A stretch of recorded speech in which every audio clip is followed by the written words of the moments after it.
welcome everyone. Good afternoon. My name's Kat Moncrieff, and this is an introductory webinar to the Enabling Water Smart Communities project. And this webinar is hosted by CIWEM, the Chartered Institute of Water and Environmental Management. CIWEM is a Royal Chartered professional body, and we're an independent charity. Our role in the Enabling Water Smart Communities project is to lead on the communications and dissemination, which is why we're hosting this webinar today. So before we get started, just a few general housekeeping things to think about. So this is being recorded, and you can view past recordings on our website. If you have any technical issues and you need assistance, please raise your hand and use the chat feature on Zoom to let us know what the issue is. Now, if you have any questions during the presentation, please use the Q&A facility on Zoom. So it's the chat feature for technical issues and the Q&A facility for questions. And we'll have lots of time for questions at the end. We'll pick up those questions then.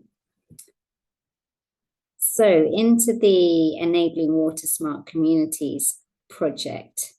So this is the first webinar in this autumn series on the Enabling Water Smart Communities project. And this one gives you an introduction to the project. And, So I'm hosting today, and my name is Kat Moncrieff from CIWEM.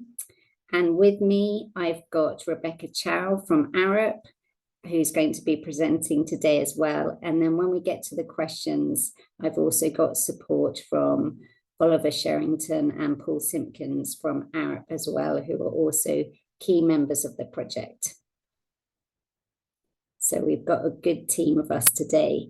So in terms of what this webinar will cover, so I'll give an overview of the project, then we'll talk about the project's discovery phase, which happened from 2002 into most of last year. Then Beck is going to talk us through the Enabling Water Smart Communities model and framework, and talk about things called enabling actions, which you'll hear all about. Then I'm going to give a little bit of an overview to the current enabling actions that we're working on through the project, and also the academic work streams. Then I'll hand back to Beck to talk about the transition strategy for the project, and then we'll wrap up with a little bit on comms and engagement and take your questions. So, project overview. It is Enabling Water Smart Communities. It's a Ofwat innovation project exploring the relationship between integrated water management, community practices and housing development. And the project aims to unlock opportunities for delivering water smart communities and ensuring long-term stewardship of water. Now, the project is funded through the Transform stream of the Ofwat Water Breakthrough Challenge. And the Transform stream, aims to spark ambitious innovation and enable new approaches to address the big challenges facing the water sector.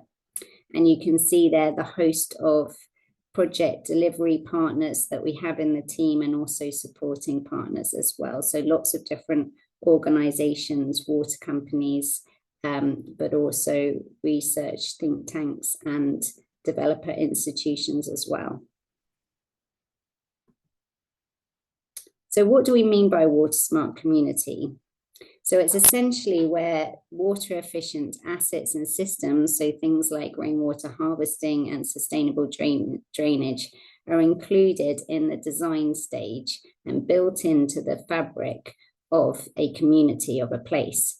But it's also about the members of the community, and it's about those members understanding, valuing, and taking ownership of the assets and systems, so that they can enhance the value of water and cultivate more sustainable water use. So it's really about integrating those sort of physical assets with the kind of soft assets as well. And what do we mean by integrated water management? So it's all about a holistic approach to water. So developing solutions that address the three things that you see in the bluish circles in the middle there. So water supply, flooding, and water quality. It's about addressing those things in an integrated way. And that this concept is at the heart of water smart communities. And it can happen at a number of scales, as you can see on the right-hand side there. So it can happen at the scale of individual dwellings and communities, so things like collecting rainwater from roofs, so rainwater harvesting, through to more strategic solutions at a strategic catchment or regional scale. And integrated water management has been well proven and established internationally, but we're yet to really properly adopt it in England and Wales, and that's where the Enabling Water Smart Communities project comes in. So what's the problem or the challenge that the project is trying to address? So there are a number of shared challenges between the water and the housing sectors in England and Wales, which this slide tries to give an overview of. So we all know that the new government wants to build a lot, and they've committed to build 1.5 million homes in the next 5 years. But that kind of housing growth will mean that demand on water and wastewater services is going to rise to an unsustainable level. It's also going to significantly impact on the wider environment, and we're already seeing that to some extent. By 2050, we expect there to be a water deficit of at least 4.8 billion litres per day. And that's over 2 million extra wheelie bins of water that's going to be needed a day by 2050. So areas such as Cambridgeshire and North Sussex are already running out of water. But you can see from that map from the Environment Agency there that the whole of Eastern England is already classed as seriously water stressed by the Environment Agency. And at the other extreme, as we've seen in the last week or so and last winter, flooding is becoming more and more prevalent. And according to research from the Climate Change Committee, at the moment, 1.8 million people are living in areas of the UK that are at significant risk of flooding. And that's going to rise to between 2.6 million and 3.3 million, depending on what climate trajectory we end up taking. So housing developments of the future are going to need smarter ways to manage rainwater and wastewater and increase their resilience to this flooding and drought and water scarcity. And the project is aiming to look at these challenges holistically, and it's identifying enablers to accelerate the uptake of water smart and integrated solutions in new housing developments. And in doing that, trying to unlock housing growth and address the challenges of too much water and too little water. And those challenges and that ambition is reflected in the project's vision. So the vision is about accelerating the adoption of integrated water management in new housing developments through an approach that embraces long-term water stewardship. I'm now going to delve into the discovery phase of the project. So that's the initial phase of the project, which ran from 2022 into last year. And I'm going to talk through some of the elements of that project, and Bet's going to talk about the model and framework, the thinking around that came out of that discovery phase. So through this discovery phase of the project, we reviewed a number of case studies, we invited articles, and we undertook interviews. And that was to explore the various different perspectives and challenges associated with water smart communities. And many of this kind of research was captured in insight articles, which we have posted on the project's Medium site. And I'm going to give you a bit of a taster of some of those insight articles in a moment. This phase of work also identified blockers associated with developing and adopting water smart communities within the UK, and what needs to happen to remove or resolve those blockers. And we named those as enabling actions. And as you can see from the diagram here, these enabling actions we grouped according to 3 identified enabling principles for water smart communities to exist and thrive. So that's value, assets, and stewardship. And those are the building blocks of the enabling water smart communities model, which Beck is going to talk you through in a moment. Just going back to those insights I mentioned. So as I said, we published them on our Medium site into easily accessible blogs. And we're beginning to add to these as we develop more insights through the delivery phase that we're now going through. In terms of the insights into the challenges that we're facing, there are a couple of articles from Arup there which explore the joint challenges facing water and housing sectors, as I just described, flooding and water scarcity. There are also several articles on the concept of water stewardship by Dark Matter Labs and the Centre for Local Economic Strategies, or CLES. So yes, exploring the concept of water stewardship and related thinking on issues such as water as a common good and fostering community ownership of water assets. There are other articles on there around the concept of anchor institutions and their role in enabling water smart communities, and particularly looking at the role of water companies as anchor institutions. So anchor institutions are large organizations rooted locally by their mission and also their physical assets. And so they therefore exert quite a lot of influence on their local economy. So that's just a taster of some of the insights from our discovery phase. And I'm now going to hand over to Beck to talk through the Enabling Water Smart Communities model. Thank you. Hello, everyone. So Kat's introduced a bit about the research already, and arising from that is this model. So if you go to the next slide, what we learned across the research was that really for a water smart community to be successful and to be effectively be water smart, it can't just have assets, it also needs to have new models of value and stewardship models that make sure that these assets are investable, adoptable, and importantly cared for in the long term.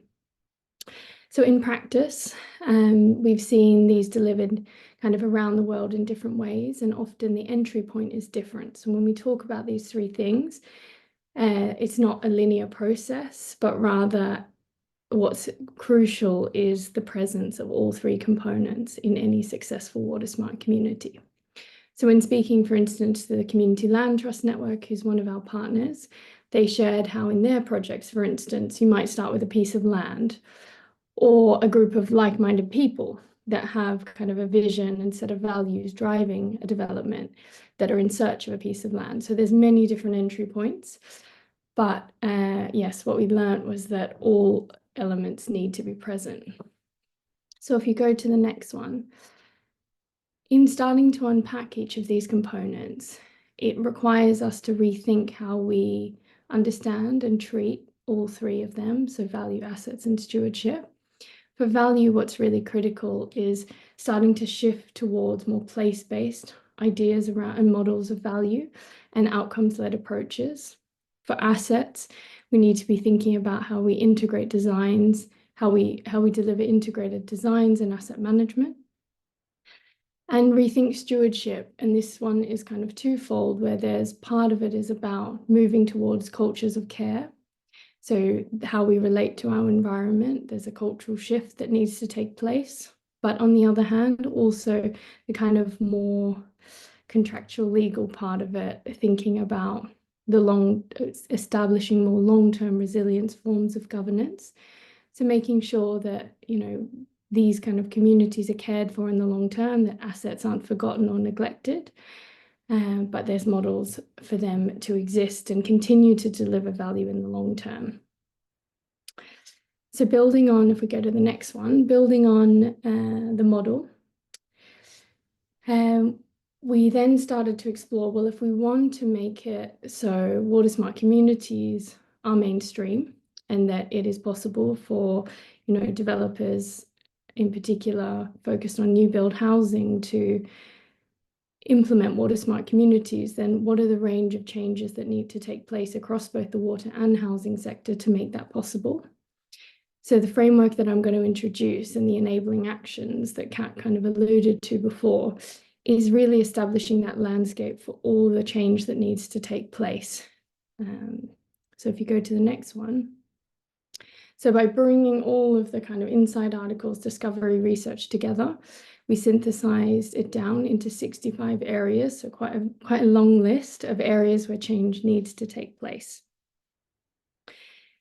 And on the next one, you'll see that these kind of span from things that are more cultural, like increasing awareness of water systems, to things that are much more technical, like creating new economic instruments for stewardship and the creation of public value. So it's a really, really diverse set of changes, which I guess is intrinsic to something like water smart communities, which touches on so many sectors. So on the next, you can kind of see the expanded framework, and this kind of shows this, you can see on our website as well in a little bit more detail, but to give you a snapshot now, kind of shows that the change required to deliver water smart communities in England and Wales is vast. So to kind of as an attempt to distill this complexity into something that is more manageable and actionable, we've kind of taken those three components and then explored it across kind of an axis of system complexity. So here we see the range of change that needs to happen at the individual or organizational level, across networks acting together in different ways, and systemic changes more like policies which have a reverberating effect on the rest of the system. So when we think about this, and you'll see in a moment that the enabling actions or areas where we see that change needs to take place are kind of populated across this landscape. And so we've articulated these as spaces of innovation rather than specific solutions, because there's many, many different projects really that need to take place to deliver change in those areas. And it depends on who the actor is that's responding to it, as kind of everyone within this system has a different role to play. So Kat will talk about in a minute about specific projects or solutions that we're exploring. But one of the key outputs of this project is first articulating where change needs to happen. And then we've prioritized what we as a partnership are going to do first. The important part here to say as well is that part of the reason we wanted to capture everything from individual all the way up to system is because a lot of the research we saw really important and bottom-up initiatives, which were equally as important as top-down kind of policy changes. And I guess maybe the last thing to say on this is that the nature of any framework is that it tries to distill a very complex landscape into something that is kind of manageable. So what we've seen in practice is that, of course, these different, areas of change are highly interlinked. They're interdependent with one another. And often, action needs to be taken in one area to unlock transformation elsewhere. So there's many kind of linked actions here as well. And then so on the next slide, we give you a flavor of how we've gone down from 65 enabling actions to then a set of projects and things that we're delivering as a partnership. So here we did a prioritization exercise looking at specifically with the composition of the people that we have on the project, the organizations, the expertise. We identified where the areas that we could have the most significant impact within the timeframes that we've got. And those have been organized into a set of projects that Kat will unpack in a little bit more detail now. Thanks, Beck. So on this slide, you can see the first three enabling action projects that we decided to work on. And other webinars in this series this autumn will do a deep dive into each of these three enabling action projects. So I'm just going to give you a very high-level overview now. So the first one is focused on value, and that's led by Thames Water.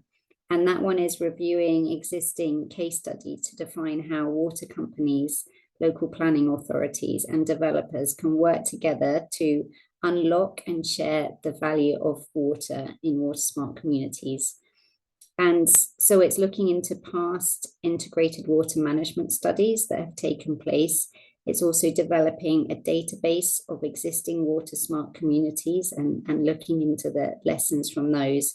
And it's also doing a deep dive into South Bank Place, which is a water reuse scheme in central London, trying to understand some of the learnings from that particular scheme.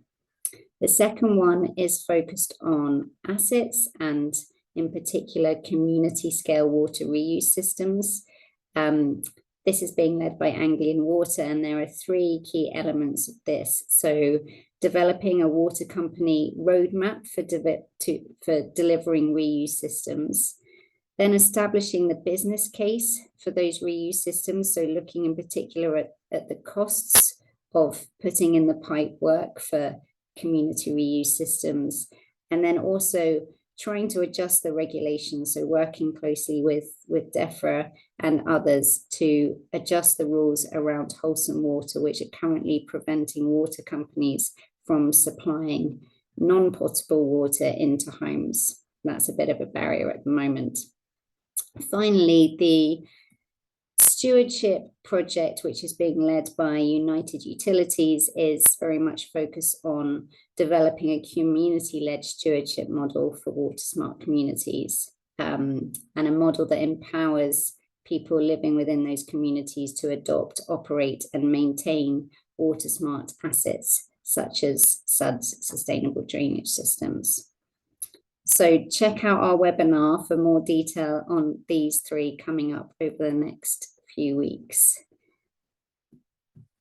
Okay, and then we've also got some enabling action projects which are just kicking off. So these are like our second tranche of projects that we're working on.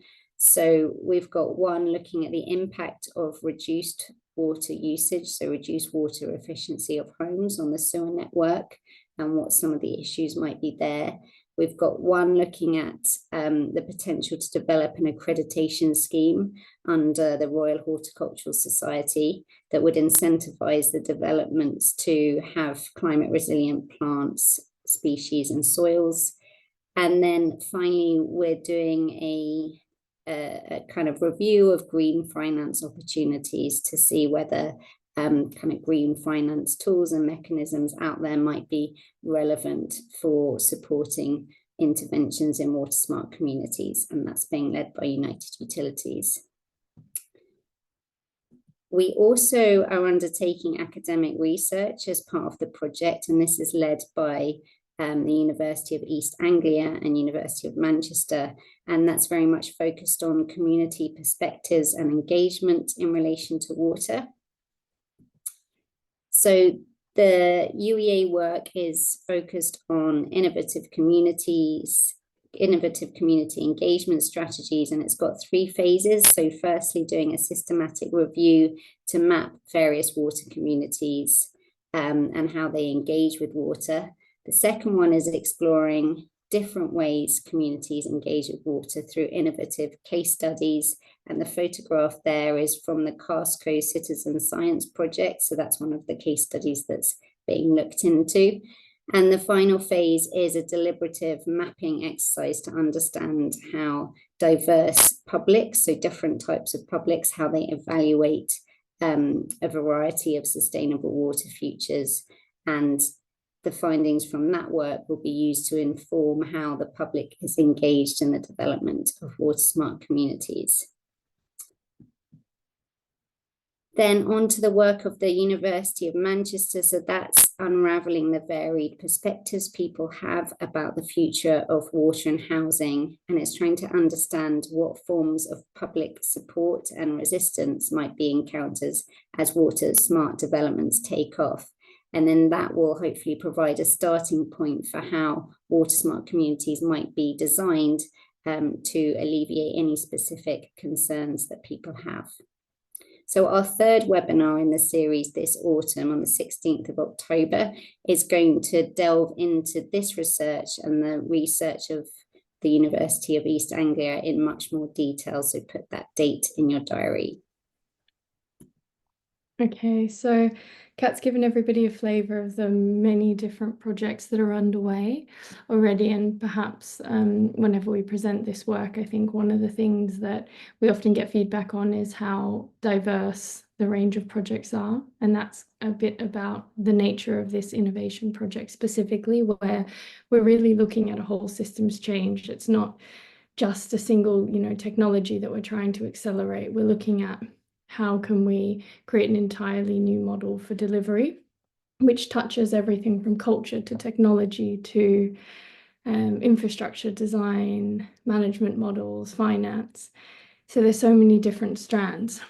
Another piece of work recognizing the kind of scale of the challenge that this project is seeking to address is that we realize that in the 18 more months that we have for this project, that we can't fully mainstream water smart communities.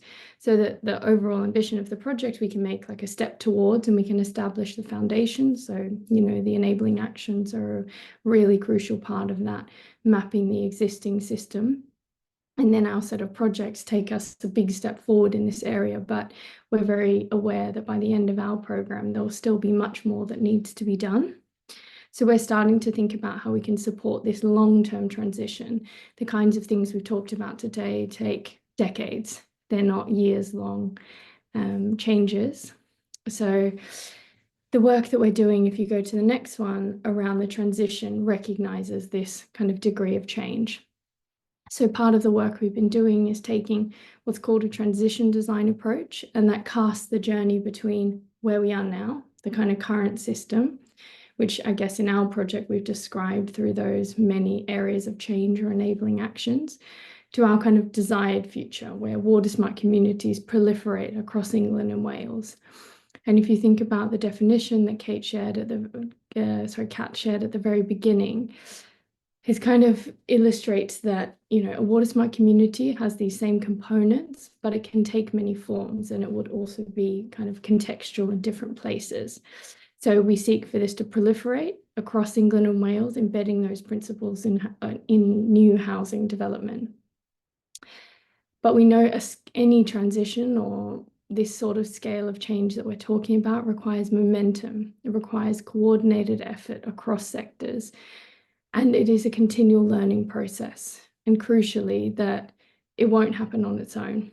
These kind of initiatives, part of the reason why they're funded by, an Ofwat innovation fund like we are, is because the market won't self-organize to solve these. It doesn't belong to anyone in particular. Lots of people have a stake in it, but the ability to coordinate and direct meaningful changes is challenging.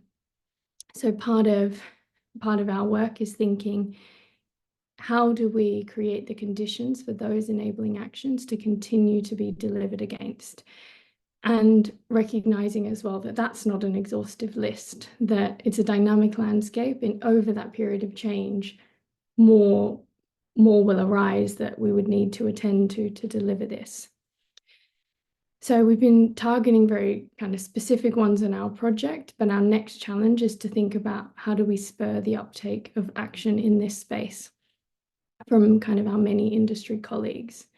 So our approach to doing that, in short, and there's more to say about this, but is that we're focused on mobilizing a network of change makers across the industry and thinking about designing that future operating model that supports that network to act. So that's kind of the next challenge for us, is thinking what happens after the project and how are we going to operate to continue to deliver this change.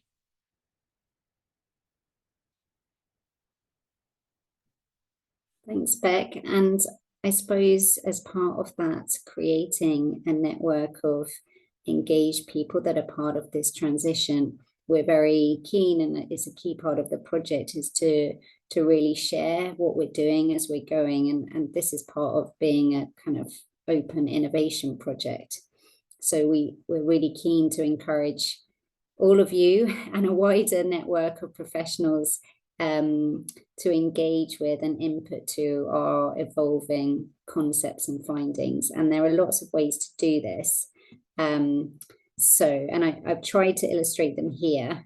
So we're regularly posting project updates and our takes on things going on in the outside world relevant news on our LinkedIn page and also, or our LinkedIn account, and also on the project website. As I talked about earlier, we're publishing our research insights into easily accessible blogs on the Medium platform, and that can be accessed through our website. We're also going to start using a Notion platform more. So we already have that. We've shared some project documents on that platform, but we want to develop that further because Notion is a really good space to share things that are in process or part formed, and it's a way by which we can easily get input to that from others. And of course, there's this webinar series this autumn, and the series I've set out there on the right-hand side, the different components of that. And that's going to provide a deeper dive into those enabling action projects that I introduced, and also the academic research as well. So please do sign up for those webinars and also share them with your networks, and also stay tuned to us through LinkedIn and through our website for other workshops and events coming up.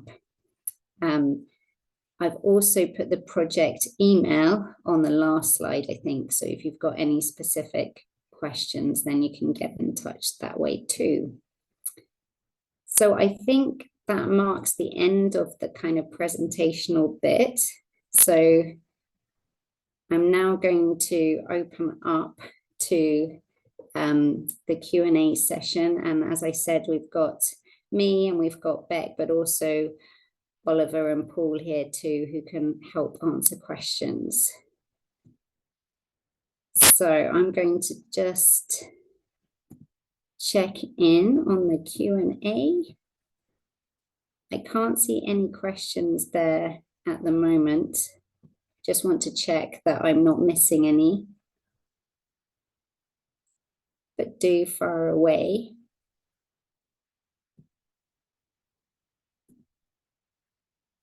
Here's one from Becca Lovell. So all your research is about new build. What about existing housing? So does anyone want to take that one? Paul, do you want to come in on that? I know that this has been a conversation since the very inception of this project, and a challenge for us to find a manageable boundary. Yeah. Yeah, that's a good way of putting it, and it's a very good question. And we did look at it a lot, and for the purposes of scoping, decided to focus on new communities. But lots of the principles are very transferable, and actually lots of the work that we're looking to for inspiration is also coming from the sort of retrofit community. For example, our partners, Community Land Trust and Claire's and others are doing a lot of work around retrofit and understanding that in relation to energy and things. So we have got that focus, but we're very conscious of the transferability and the potential to look into retrofit as well.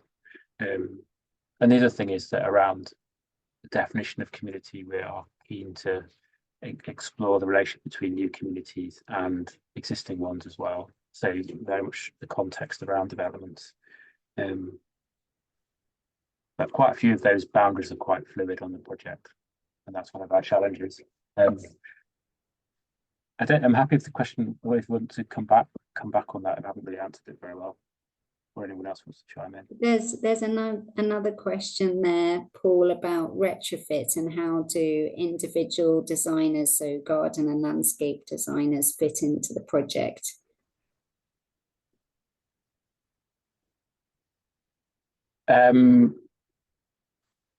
How do individuals? Not quite sure if I understand the question. How do individual designers, so garden and landscape, fit in? So I wonder whether that's asking about it's more of the architectural landscape. Yeah, so I mean, obviously our framework, as Beck touched on, our framework acknowledges the whole scale of action from sort of individual micro to system. And some of the models that you'll see in the Medium articles have sort of set out that whole scale, you know, from people to home to street, neighborhood, community, and catchment, etc. So we've definitely framed the project in terms of those individual actions, and some of the academic work is particularly looking at some of that sort of scale. In terms of those particular roles, I guess, yeah, for example, the project that was shared around the gardens accreditation might link to small landscape designers or contractors, for example, who might be interested in learning about that and implementing those and maybe getting accredited in those sorts of things. But it's a really good question.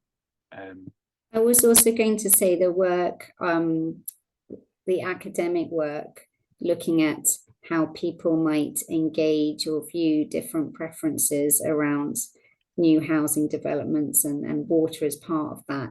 That is looking to sort of develop some insights for how water smart communities should be designed. So that I think that research is going to be very relevant for architects and landscape architects. So do come along to that webinar, which is on the 16th of October. Yeah, and another thing to sort of just say is that as Beck touched on, we haven't necessarily implemented in detail all of the enabling actions that are in that framework, but that the idea of the framework is that it does encapsulate some of those things and really acknowledges that everybody's got something that they can do, whether that's an organization or a network or an individual. Action can start in many places and then ripple out. So yeah, sorry, Beck, you were gonna maybe back on that. I was just going to add to it, and I put in the chat the long list of enabling actions, because there's kind of a few things that we've targeted with the capacity that we've got, but you know, the designer, whether that's landscape architecture, or like kind of garden and landscape, are really crucial in responding to many of these enabling actions. So for instance, just looking at one there that's focused on stewardship, and one of our kind of areas for change is asking how might we increase community and citizen involvement in the governance of water stewardship. And I think the design of the public realm and outdoor spaces and housing developments is a really crucial piece of that puzzle. So we haven't, as I said, like responded to all of these, but there's a really critical design response to many of them, which garden and landscape plays a crucial role. And one of the things that the project's really keen to do is really bridge that gap between water environment sector and housing design, urbanism, placemaking, you know, so very much linking into kind of work that's already going on around a lot of that around suds and garden landscape design, but also extending that into thinking around the whole water cycle. So yeah, definitely key roles for designers.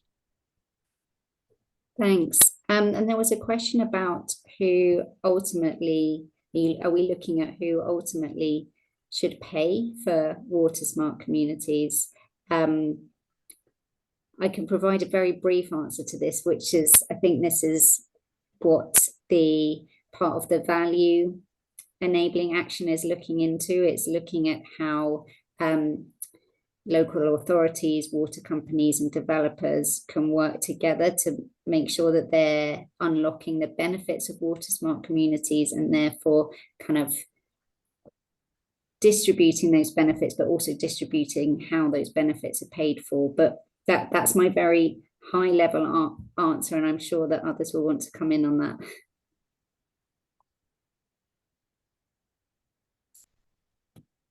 Or maybe not. I mean, I was just yes, typing. I was waiting for you back. That's the moment. No, I was just typing to another question, but no, okay.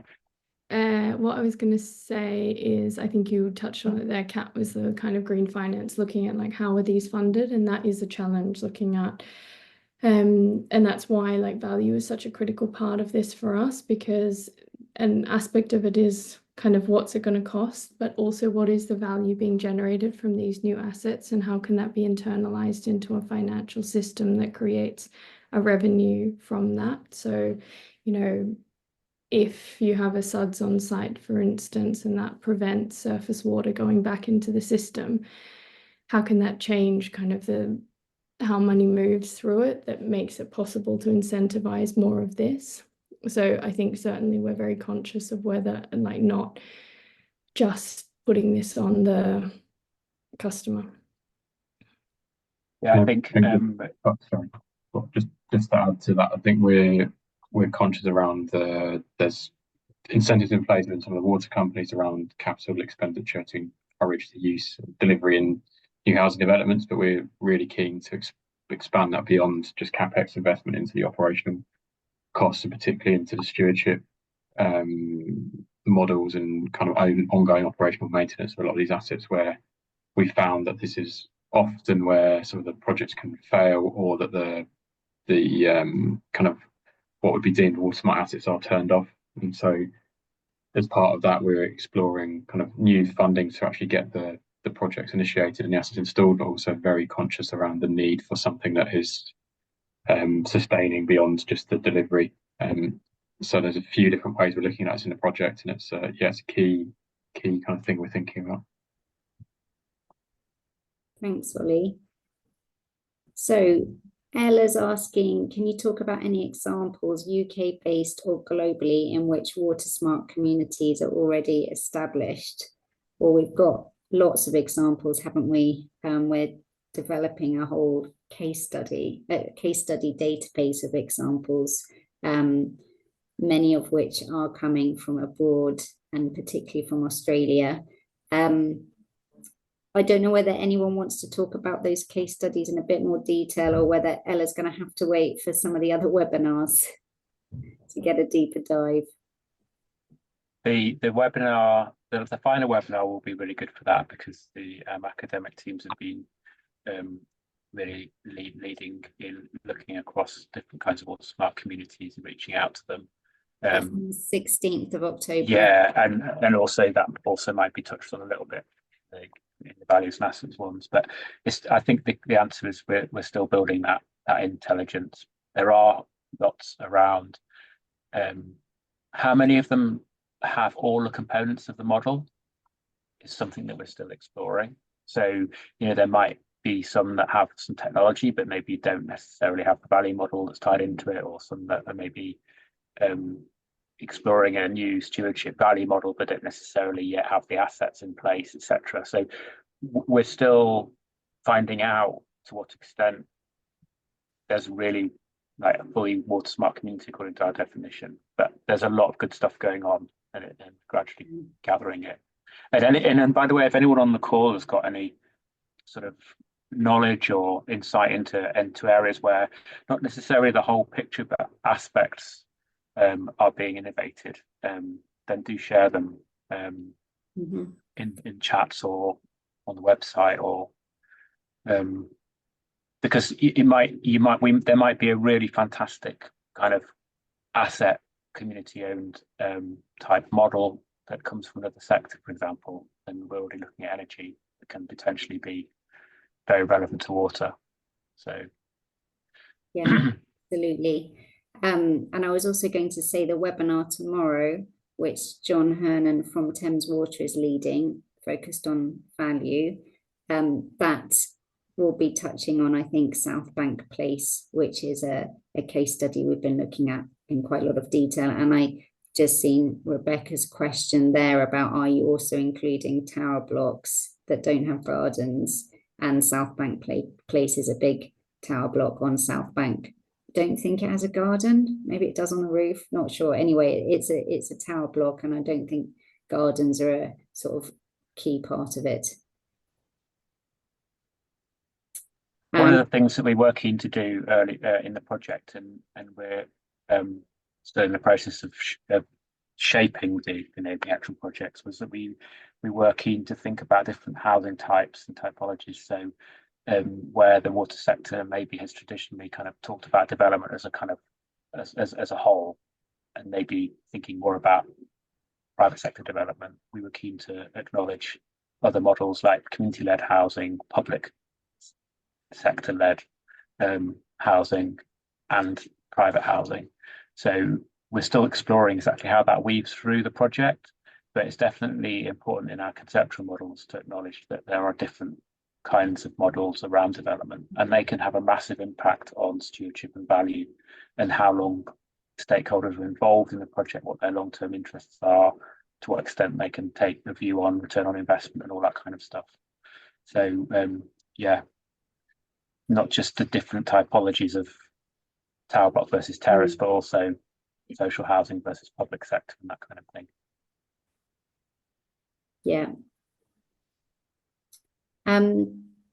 We've got a question about NAVs and whether new appointment and variations are going to be used to deliver and manage water smart communities, or will it be the main water companies?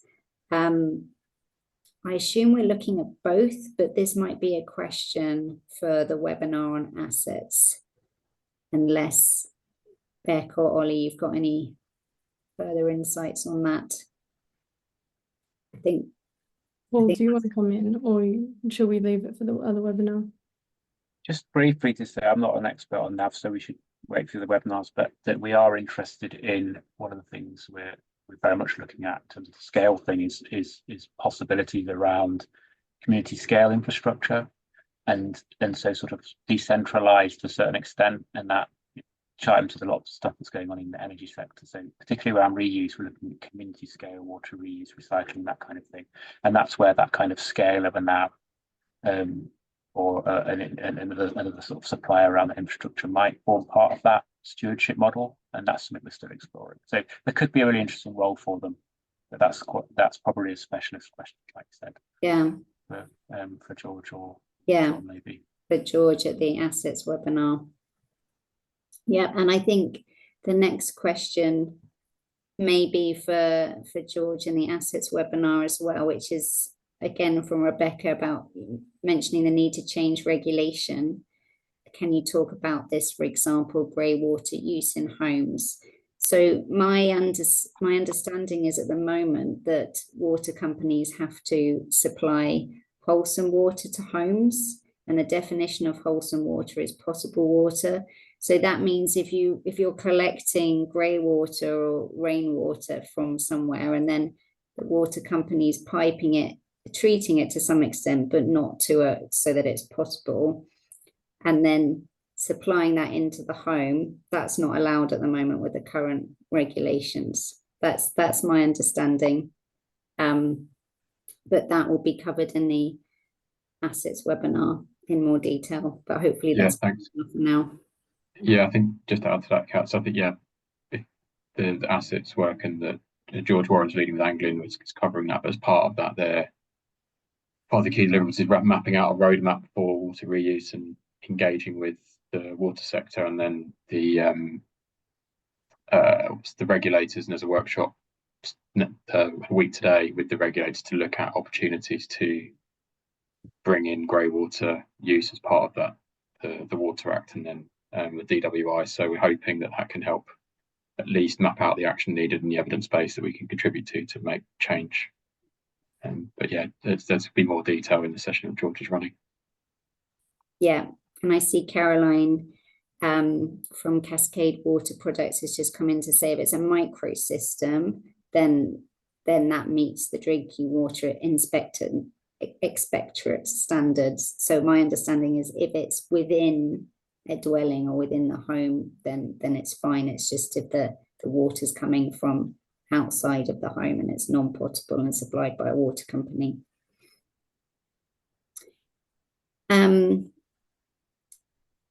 Wendy's saying she'll be at Futurescape presenting to garden designers on the 16th, so won't get to that webinar.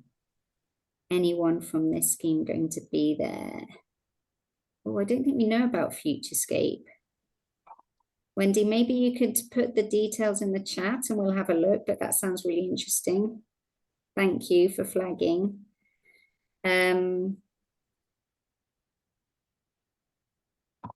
Rebecca's come in and said, do you have government support for change? And I assume you're referring to the wholesome water regulations there.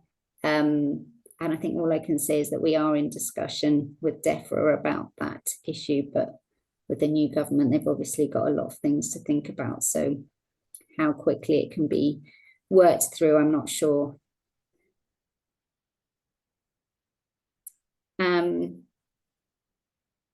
It might be worth just highlighting that some of the partners involved, like the Future Homes Hub and others who are very active in influencing policy, are kind of key partners. And there's been some really interesting discussions about things like building regulations and planning policy and that kind of stuff already on the project, which we hope will continue. So whilst we can't promise to sort of influence immediately on that, there's definitely a growing group of people who are looking into it.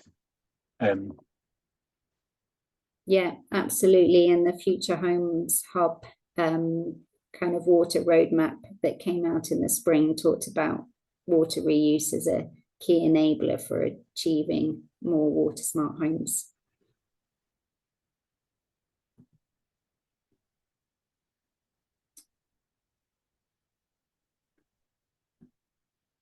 And Rebecca's asking if there are local authorities who are supportive.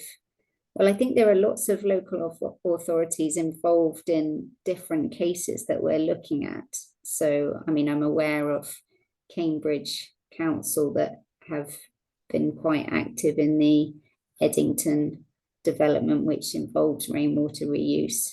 I don't know, Paul or others, if you've got any more to say about local authority involvement in the project more generally. Well, Tower Hamlets are a partner, and I think it's a bit it's still emergent at the moment around some of the geographies who we may work with, certainly around the stewardship, but are looking to actively engage with city regions and partners in the Northwest, and who exactly they are, something that we're still working through. One thing is key in our model that you'll see in some of the articles is that the local authority is emerging as a very, very key partner in their role as custodians of place with a civic mandate, and that whole thing around anchor institutions, public value and delivery makes that a very, very key partner. And really close relationships between the water environment sector and local authorities and places, I think, is an emerging theme across the sector. So we see them as really important partners. Where exactly that lands on this project, probably watch this space. Yeah, I think certainly the webinar focusing on the value work stream and the stewardship work stream will talk a lot about the engagement with local authorities and the importance of that. I mean, in all the dialogue around stewardship, around adoption, around regulations versus incentives, about planning laws, and all those things, they're such crucial issues that local authorities play a role in. So. Wendy's just put the details of FutureScape into the chat. Thanks for that. And Carolyn has flagged that building regulations are going to change in April 2025. So that's good. Is that actually happening, Carolyn? Sorry. Or it's just a plan?